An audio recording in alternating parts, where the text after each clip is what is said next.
երեխաս մանկապարտեզ չի գնում։ Ինչի համար, ես չեմ կարող ասեմ այդ հարցի պատասխանը։ Որտեվ իրանք զինվորականների երեխաներին մանկապարտեզի վարձ են հորինել։ Ես չգիտեմ ինչ ասեմ, իրանց արածը ինչ է, ինչ են ուզում։ Զինվորականը արդեն էլ տեղ չունի մեր հայրենիքի մեջ։ Կներեք, դուք ինչի եք հուզված, այսինքն ձեր հուզմունքը Մկրտիչ Սրբազանի եւ հոգեվորականների ձերբակալության հետ կապ ունի, թե չունի, ուզում ենք հասկանալ։ Ես ուզում եմ հասկանամ ինչ է կատարվում, ինչ են իրանք սենց անում մեր հետ։ Ինչ են ուզում մեզանից, հոգեվորականներից։ Այն մարդիկ, ովքեր որ հայրենիքի համար մի քայլ են անում, իրանք մեղավոր են ու զրպարտվում են այդ ամեն ինչի համար։ Ու բացի հոգեվորական դաշտից, հիմա էլ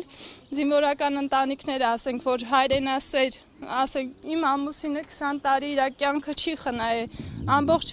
Հայաստանի սիրտն ու հոգին է եղել, կարելի ասել։ Ես չեմ ասում հիմա ինքը ինչեր արել, որ գնաց պատերազմ հետ եկավ։ Չգիտեմ ախր որ մեկը ասեմ, իրանց արածներից որ ստորությունը ասեմ։ Ինչ են արել մասնավորապես, Այն որ մարդիկ զինծառայողին անգամ, եթե հոգևորական դաշտը հել եմ, չգիտեմ, ինչ են ուզում։ Այն մարդը ով ազատ կարծիք ունի, իրանք տանում են ու վերջ։ Դատապարտում են, դատում են իրանց ուզած ձևերով, իրանց սարքած ձևերով, այդ է իրանց արածը։ Այսինքն կարծում եք Մկրտիչ Սրբազանի եւ 6 քահանաներին ձերբակալել։ Հայաստանում հիմա ով խոսելու իրավունք ունի։ Ով։ Իսկ մենք ով ենք։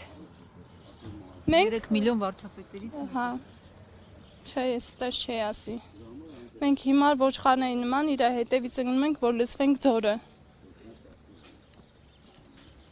Իսկ ո՞նց եք պատկերացնում, ինչ պետք է անել ձեր կարծիքով շարքային քաղաքացին, որը հասկանում է, որ անթույլատրելի բան է կատարվում երկրում, ինչ քայլեր պիտի անեն, որ չեն անում։ Ես չգիտեմ, մի հատ խելքը գլխին մարդ է լինում, իրանք ձերբակալում են, տանում են ու դատում են։ Էլ էս պետության մեջ ասենք, այնքան մարդիկ քայքայվել են, որ խոսելու իրավունք էլ չունեն։ Շնորհակալություն։